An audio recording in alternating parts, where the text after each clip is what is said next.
Good evening and welcome to Political Forum for Wednesday, September 6th. Today we welcome the 45th Ward Alderman John Arena. Good to see you. Thank you for coming and appearing in Political Forum again. My name is Freddie Calixto. I'm a board member here at CAN TV, and this show is an interactive program brought to you as a community service by CAN TV. Be sure to tell your friends that they can also watch this show online by going to cantv.org/hotline. We welcome your questions and comments for the Alderman by calling us at 312-738-1060. During the next 25 minutes, we'll try to get as many calls on as possible. So please call us, and I'm going to give you the information about the office and where to reach the Alderman if you would like to see him out of the show, after the show. And here's the information. Alderman, this is all correct? Yep. And every Tuesday night from 5 to 7 o'clock, I have my open ward night, so we invite people to come in and sit down and talk with me about any issue that they have concerns about when it comes to Chicago. Great. And if you didn't get that information, we'll show it again later. And I'll also give the Alderman's website up so that you can see that, and we'll share that as well. Let's see, Alderman. Let's get into the hot topic of the week. Sure. The recent news about President Trump rescinding DACA has reverberated throughout the country and here in Chicago. What are your constituents telling you? Well, I think there's a lot of mixed emotions right now. I think the unfortunate thing is that this stability that had been provided for these 800,000 folks who had been brought here when they were younger and have basically been grown up in our communities as our neighbors, now have a sense of trepidation and insecurity about what's going to happen to them if they just go out to the grocery store. And what I think is what's not going to happen is they're not going to be coming to my ward office asking me for help, because unfortunately I'm government and my office represents government, and the very government writ large that has said that we don't want you here.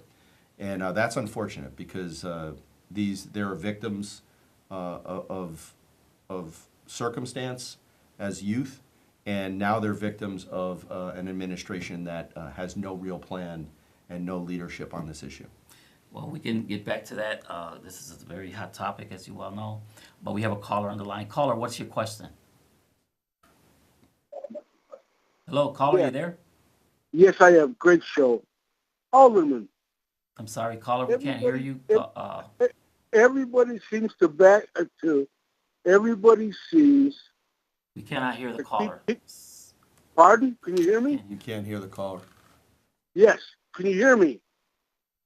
Caller, can you try later? We cannot hear you. You can't hear me? You got to speak a little louder, please. Okay, can you hear me now? We can't You know what hear I- the caller. Okay. She says keep going. All right, we'll keep going. We'll try to get this fixed with the caller. You might want to try to call back or stay on the line. Again, going back to our conversation of DACA, do you think Congress needs to enact comprehensive immigration reform? Yeah, I think this is an opportunity for the Congress to show leadership on this issue. This was something that there is bipartisan support for reform of immigration, and this is a sympathetic population that there is a broad consensus in both sides in Congress. So I think, if anything, there is an opportunity now for Congress to come together, show leadership, create an equitable solution here. There's 4 different bills from what I've heard that are waiting to be debated in Congress, and I think this is a great opportunity for them to lead where the country needs to go. Great. And here in Chicago, the mayor is looking to the state to help protect those affected by DACA being rescinded.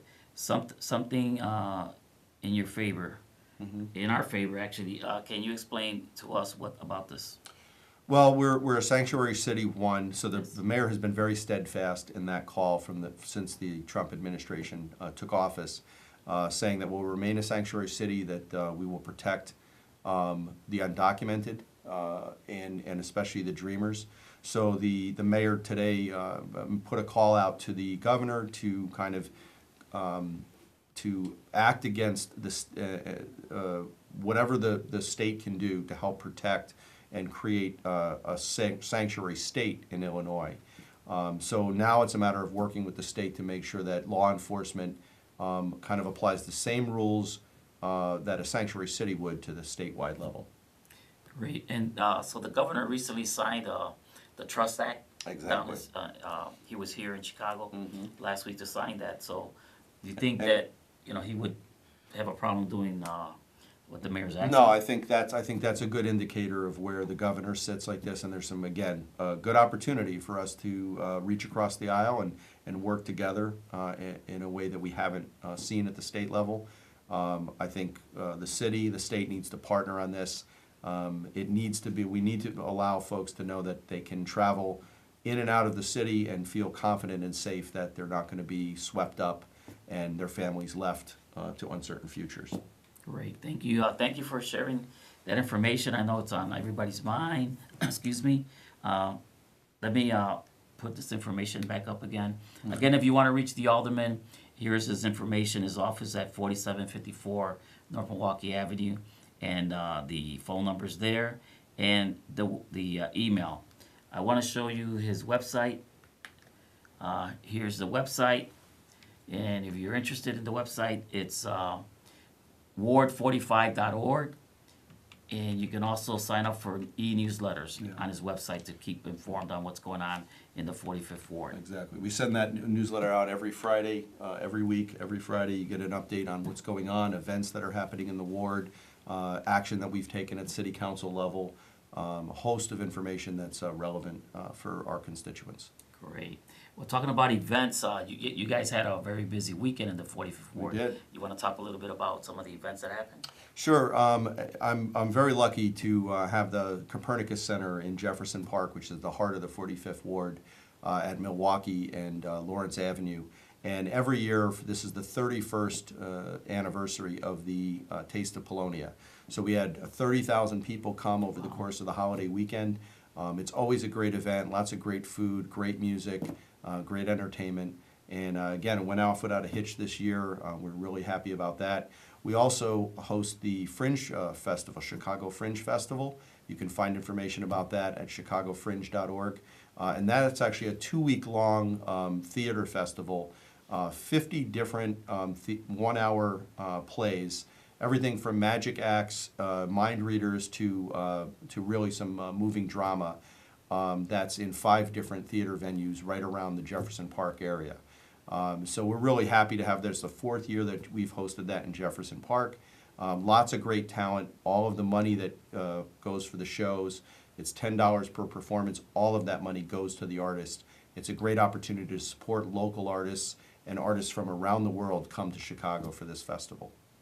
That's a very interesting event, so I'm looking forward to learning more about that. CPS, let's talk about Chicago Public Schools today. This is the first week of school, just kicked off a new school year with a budget intact, but there's questions being raised in giving more money to the schools to offset cuts from previous years. What's your opinion on the whole school CPS budget issue? Well, we've seen, any CPS parent knows that we've seen cuts, 2 rounds of cuts over each of the last 2 years, taking tens of thousands of dollars out of each school budget. So most of my schools have seen $100,000 plus total cuts per year. This is threatening the ability to add technology to our schools, add teachers and support services, provide the services that we need for diverse learners. So what this budget at the state level did, while we do have a funding mechanism and a funding formula that gets the baseline money out there, it's based on a reduced amount of money over where we were 2 years ago. So we're going to still see schools struggling to provide the quality education that we expect from CPS, and that's one of the things that's a little bit disappointing with what came out, because while they did create a funding formula, they also decided to take $75 million and set it aside for a program to fund private education. And I think that's a little bit short-sighted. When you don't have the money to fund your basic public schools, we shouldn't be creating new programs to divert money to private non-for-profit schools. So is any of those cuts affecting schools in the 45th Ward? Oh, absolutely. For example, Pressing Elementary had $80,000 cut from their budget that was going to put tablets and computers, laptops, into every classroom. And they weren't able to do that at the end of last year, and they won't be able to do that this year, it looks like right now. So those are the type of real world things that are being cut from our budgets. And we need kids to get access to technology, especially at a young age. This is when they learn to use that technology to their advantage to be competitive in the workforce that we need to build for the future. Yeah, it's unfortunate. To help balance the school budget, it looks like homeowners will be paying more taxes. Is that an answer to the budget issue? Or? Well, unfortunately, it's a required answer because when you're diverting $75 million and then at the same time asking property owners to pay $125 million, that just doesn't seem to jive in terms of a logical allocation of funds. So, you know, we've had this battle at the state level for the last 2 years. This is another one of the effects of going 2 years without a budget. A budget is a real document. It's a living document that sets our priorities. And to go 2 years without it has cost us in terms of this school funding. It's cost us in terms of social services and social service agencies that have either gone out of business or have struggled to retain staff. And they're now going to rebuild as this money starts coming back to them. So we've got a lot of impacts from that delay. And as we described, there's some of those things that are really going to hit our schools hard. Wow. Let me get your information back up here so you can see the map of the 45th Ward. And see how things go. These are some questions that we got. Okay, so we did get, we have a little technical difficulty with our phone lines, but we do have some questions that we did have, callers. Okay. So let's see, it says, I think it was Freddie that said there are new housing developments coming up in Jefferson Park, which required affordable housing. For those that are concerned about this posing threats to safety, how do you put those people at ease? That's a great question. We have a number of different developments in Jefferson Park. Jefferson Park is home to the largest transit center on the northwest side. Metra, CTA, PACE, train, bus, all come through there.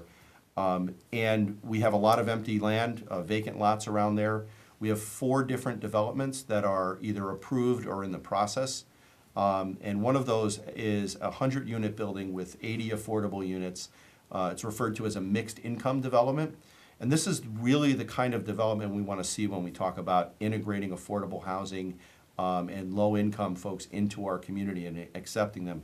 Getting them near transit and near where their jobs are is key to giving them an opportunity of rising up and out of the low-income status and the poverty that they're living with.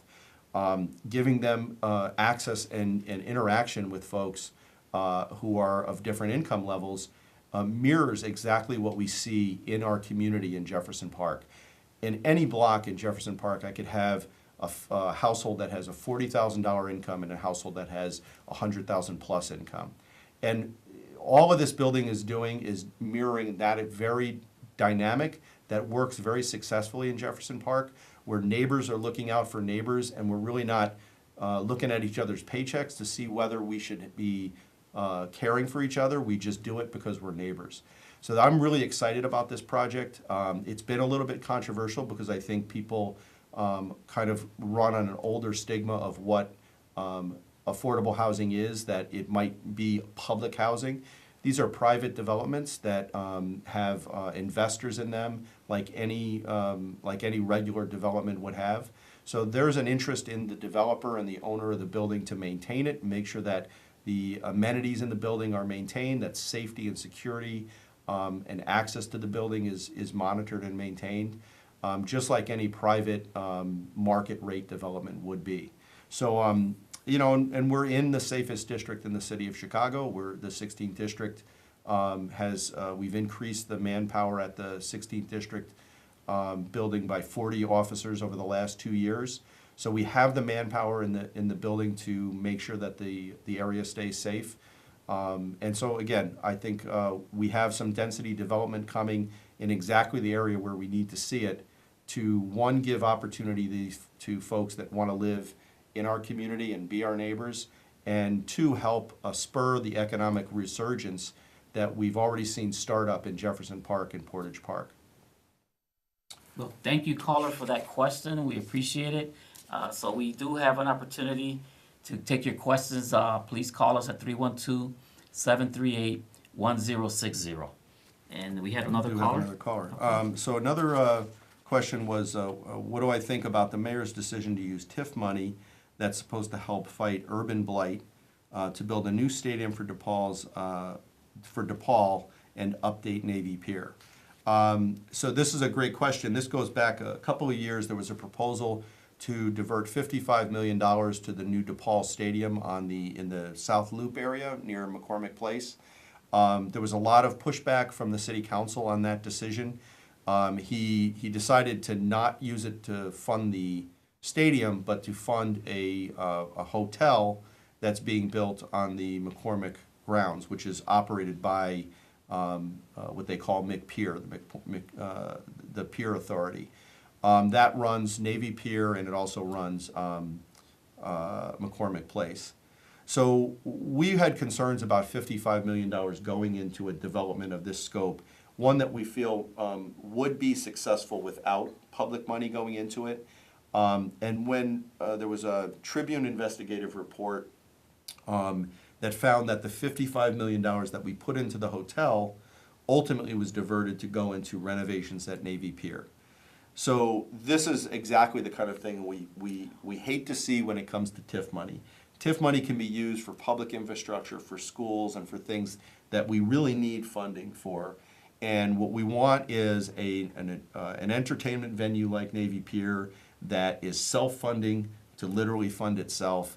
A hotel that's going to be run by a private entity should be run, and that risk should be taken on by the private entity and not underwritten with public dollars. So I was very disappointed in that initial decision to divert that money into the hotel in the first place. And then when we found out the money had actually been moved out to Navy Pier, it was a further hit for us. So these are the kind of things that the Progressive Caucus that I'm a member of have been fighting against. We're a minority on the city council. We're trying to build our ranks and make sure that our voice is heard on issues like this. Great question. Well, great question, caller. Thank you for that question. Is there a second question there? It was a question about DACA and about how do the aldermen envision the city's fight over DACA and the DREAM Act unfolding with the current president and attorney general. So we talked a little bit about that earlier, but again, we need to make sure that these folks know that that their city government is going to be there to protect them and make sure that they have access to city services, and hopefully that they will be willing to come to us and make sure and trust that we're going to be there fighting on their side. Great. Again, callers, thank you. We apologize for the difficulty with the phones, but we are getting your questions. So thank you for that. Let's go back to the CPS. There was in your ward, Hitch Elementary School unveiled a new turf field, track, and playground. What will this mean for the school and the community? Well, it's really exciting. We were able to cut the ribbon on it on the first day of school. We had all the kids on the field, and it's a project that when I first came in office 6 years ago, Debbie Reese, who was the principal at that time, who unfortunately lost to a battle with cancer, she was fighting for these kind of improvements to this neighborhood school. Additional classrooms, which we were ultimately able to get, and now this sports field. We had a field, but it was so old and so poorly constructed that we had more injuries on that field than we had play time going on. So it wasn't really used much by the community. And when the construction ended about a week before school started, we immediately saw kids out there playing pickup games of soccer, of softball and baseball, moms running around the track, jogging around the track with their kids in strollers. We've got a new playground that's part of the development as well.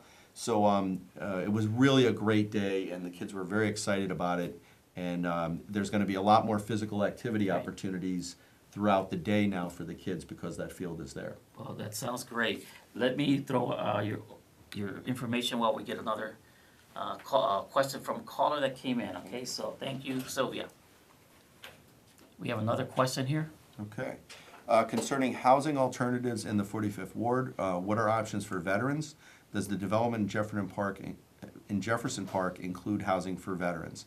That's a great question. Actually, one of the things that I'm proud of in this development is it's going to have 20 of the units are going to be developed specifically for folks with disabilities, and there's a crossover between veterans with disabilities and the general population.